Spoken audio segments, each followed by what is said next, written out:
ಜೆಪಿಎ ಚುನಾವಣೆ ಹಣೆ ಬರಹ ಇವತ್ತು ನಿರ್ಧಾರ ಆಗಲಿದೆ. ಸುಪ್ರೀಂ ಕೋರ್ಟ್ ಅಂಗಳದಲ್ಲಿ ಜೆಪಿಎ ಫೈಟ್ ನಡೀತಾ ಇದೆ. ಜೆಪಿಎ ಚುನಾವಣೆಯ ಹಣೆ ಬರಹ ಇವತ್ತು ನಿರ್ಧಾರ ಆಗಲಿದೆ. ಸುಪ್ರೀಂ ಕೋರ್ಟ್ ಅಂಗಳದಲ್ಲಿ ಜೆಪಿಎ ಫೈಟ್. 10 ವರ್ಷಗಳ ಕಾಯುವಿಕೆಗೆ ಸಿಗತ್ತಾ ಗ್ರೀನ್ ಸಿಗ್ನಲ್? ಹಾಗಾದ್ರೆ ರಾಜ್ಯ ರಾಜಕೀಯ ವಲಯದಲ್ಲಿ ತೀವ್ರ ಕುತೂಹಲ. ಡೆಡ್ಲೈನ್ ಮುಗಿಯೋ ಮುನ್ನವೇ ಕೋರ್ಟ್ ಮೊರೆ ಹೋಗಲಾಗಿದೆ. ಜೂನ್ 30ರ ಡೆಡ್ಲೈನ್ ನೀಡಿದ್ದ ಸುಪ್ರೀಂ ಕೋರ್ಟ್ ಚುನಾವಣೆ ಮುಂದೂಡಿಕೆಗೆ ರಾಜ್ಯ ಸರ್ಕಾರ ಅರ್ಜಿ ಸಲ್ಲಿಕೆ ಮಾಡಿತ್ತು. ಇಂದು ಸಿಜೆಐ ಸೂರ್ಯಕಾಂತ್ ನೇತೃತ್ವದ ಪೀಠದಲ್ಲಿ ವಿಚಾರಣೆ. ಜೆಪಿಎ ಚುನಾವಣೆಯ ಹಣೆ ಬರಹ ಇವತ್ತು ನಿರ್ಧಾರ ಆಗುವ ಸಾಧ್ಯತೆಗಳಿದ್ದಾವೆ.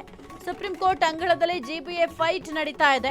ಒಂದು ಕಡೆ ಜೂನ್ 30ರ ಒಂದು ಡೆಡ್ಲೈನ್ ಅನ್ನು ಸುಪ್ರೀಂ ಕೋರ್ಟ್ ನೀಡಿದೆ. ಜೂನ್ 30ರ ಒಳಗಾಗಿ ನೀವು ಜೆಪಿಎ ಎಲೆಕ್ಷನ್ ನಡೆಸಲೇಬೇಕು ಅಂತ ಸುಪ್ರೀಂ ಕೋರ್ಟ್ ಆದೇಶವನ್ನು ಹೊರಡಿಸಿದೆ. ಆದರೆ ಈಗ ರಾಜ್ಯ ಸರ್ಕಾರ ಚುನಾವಣೆಯನ್ನ ಮುಂದೂಡಿಕೆ ಮಾಡಿ ಸ್ವಲ್ಪ ಸಮಯಾವಕಾಶ ಬೇಕು ಚುನಾವಣೆಯನ್ನ ನಡೆಸಲಿಕ್ಕೆ ಅಂತ ಅರ್ಜಿಯನ್ನು ಕೂಡ ಸಲ್ಲಿಕೆ ಮಾಡಿದ್ರು.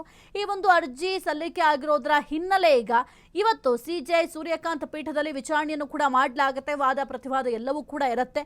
ಇನ್ನು ಬಹಳ ಮುಖ್ಯವಾಗಿ 10 ವರ್ಷಗಳಾಗಿದ್ದಾವೆ ಈ ಒಂದು ಜೆಪಿಎ ಅಂದರೆ ಮೊದಲು ಏನು ಬಿಬಿಎಂಪಿ ಅಸ್ತಿತ್ವದಲ್ಲಿತ್ತು, ಈಗ ಸದ್ಯಕ್ಕೆ ಜೆಪಿಎ ಅಸ್ತಿತ್ವದಲ್ಲಿದೆ. ಚುನಾವಣೆ ನಡೆದು 10 ವರ್ಷ ಆದರೂ ಕೂಡ ಯಾವುದೇ ರೀತಿಯ ಚುನಾವಣೆ ನಡೆಸಲಿಕ್ಕೆ ಸರ್ಕಾರ ಮನಸ್ಸು ಮಾಡ್ತಾ ಇಲ್ಲ ಅಂತಂದ್ರೆ ಅಭಿವೃದ್ಧಿ ಕೆಲಸಗಳು ಎಲ್ಲಿ ಆಗತ್ತೆ, ಅಭಿವೃದ್ಧಿ ಕೆಲಸಗಳನ್ನ ಹೇಗೆ ಮಾಡ್ಲಿಕ್ಕೆ ಸಾಧ್ಯ ಆಗುತ್ತೆ ಅಂತ ಜನಸಾಮಾನ್ಯರೇ ಪ್ರಶ್ನೆಯನ್ನ ಮಾಡ್ತಾ ಇದ್ದಾರೆ. ಸದ್ಯಕ್ಕೆ ಕೋರ್ಟ್ ಆದೇಶ ಕೂಡ ಇದೆ. ಜೂನ್ 30ರ ಒಳಗಾಗಿ ಚುನಾವಣೆಯನ್ನ ಮಾಡಲೇಬೇಕು ಅಂತ ಚುನಾವಣಾ ಆಯೋಗ ಕೂಡ ಈಗ ಸಕಲ ರೀತಿಯಲ್ಲೂ ಕೂಡ ಸಿದ್ಧತೆಯನ್ನ ಮಾಡ್ಕೊಳ್ತಾ ಇದೆ. ಯಾಕೆಂದ್ರೆ ಕೋರ್ಟ್ ಆದೇಶ ಇರೋದ್ರಿಂದ ಯಾರು ಕೂಡ ಅದನ್ನ ಉಲ್ಲಂಘನೆ ಮಾಡಲಿಕ್ಕೆ ಸಾಧ್ಯ ಇಲ್ಲ. ಹಾಗಾಗಿ ಚುನಾವಣಾ ಆಯೋಗ ಯಾವ ರೀತಿ ಸಿದ್ಧತೆಗಳು ಬೇಕು ಜೆಪಿಎ ಎಲೆಕ್ಷನ್ ಮಾಡಲಿಕ್ಕೆ ಸಕಲ ರೀತಿಯಲ್ಲೂ ಕೂಡ ಒಂದು ಕಡೆ ಸಿದ್ಧತೆಯನ್ನು ಕೂಡ ಮಾಡ್ಕೊಳ್ತಾ ಇದೆ. ಇದರ ನಡುವೆ ಈಗ ರಾಜ್ಯ ಸರ್ಕಾರ ಈ ಒಂದು ಏನು ಚುನಾವಣೆ ಮುಂದೂಡಿಕೆ ಮಾಡಿ ಅಂತ ಅರ್ಜಿಯನ್ನು ಕೂಡ ಸಲ್ಲಿಕೆ ಮಾಡಿದ್ದಾರೆ. ಈ ಕುರಿತು ಹೆಚ್ಚಿನ ಮಾಹಿತಿ ನೀಡ್ತಾರೆ ನಮ್ಮ ಪ್ರತಿನಿಧಿ ಮಂಜುನಾಥ್. ಮಂಜು, ಸದ್ಯಕ್ಕೆ ಇವತ್ತು ಈ ಒಂದು ಜೆಪಿಎ ಎಲೆಕ್ಷನ್ಗೆ ಸಂಬಂಧಪಟ್ಟಂತೆ ಯಾವ ನಿರ್ಧಾರ ಪ್ರಕಟ ಆಗುತ್ತೆ ಅಂತ ಎಲ್ಲರ ಚಿತ್ತ ಕೋರ್ಟ್ನತ್ತ ನೆಟ್ಟಿದೆ. ಏನೆಲ್ಲ ಅಪ್ಡೇಟ್ ಇದೆ ಒಂದು ವಿಚಾರಕ್ಕೆ ಸಂಬಂಧಪಟ್ಟಂತೆ ಮಂಜು? ಹೌದು ಸಾಹಿತ್ಯ, ಈಗಾಗಲೇ ಏನು ಕಳೆದ 11 ವರ್ಷದಿಂದ ಬಿಬಿಎಂಪಿ ಬದಲಾಗಿ ಜೆಪಿಎ ಆಗಿದೆ. ಜೆಪಿಎಗೆ ಈಗಾಗಲೇ 11 ವರ್ಷದಿಂದ ಚುನಾವಣೆ ಇಲ್ಲ. ಸೊ ಹೀಗಾಗಿ ಸುಪ್ರೀಂ ಕೋರ್ಟ್ ಜೂನ್ 30ರೊಳಗಾಗಿ ಚುನಾವಣೆ ಮಾಡಿ ಅಂತೇಳಿ ರಾಜ್ಯ ಸರ್ಕಾರಕ್ಕೆ ಆದೇಶವನ್ನು ಮಾಡಿತ್ತು.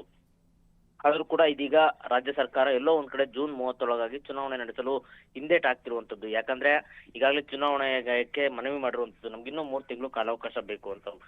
ಕಾಲಾವಕಾಶವನ್ನ ಕೇಳಿ ಒಂದಿಷ್ಟು ರೀಸನ್ ಅನ್ನ ಕೊಟ್ಟಿರುವಂತದ್ದು. ಅಂದ್ರೆ ನಮ್ಗೆ ಈಗಾಗಲೇ ಮಳೆಗಾಲ ಇದೆ, ಮಳೆಗಾಲದಿಂದ ನಮ್ಗೆ ಒಂದಿಷ್ಟು ಟೈಮ್ ಬೇಕು ಅಂತ ಒಂದ್ ಕಡೆ ಹೇಳಿರೋದು. ಮತ್ತೊಂದು ಈಗಾಗಲೇ ಜನಗಣತಿ ನಡೀತಾ ಇದೆ. ಜನಗಣತಿ ನಡೀತಿರುವಂತ ಸಿಬ್ಬಂದಿಯಲ್ಲಿ ಚುನಾವಣೆ ನಡೆಸಬೇಕು ಅಂದ್ರೆ ಸಿಬ್ಬಂದಿಗಳ ಕೊರತೆ ಆಗುತ್ತೆ.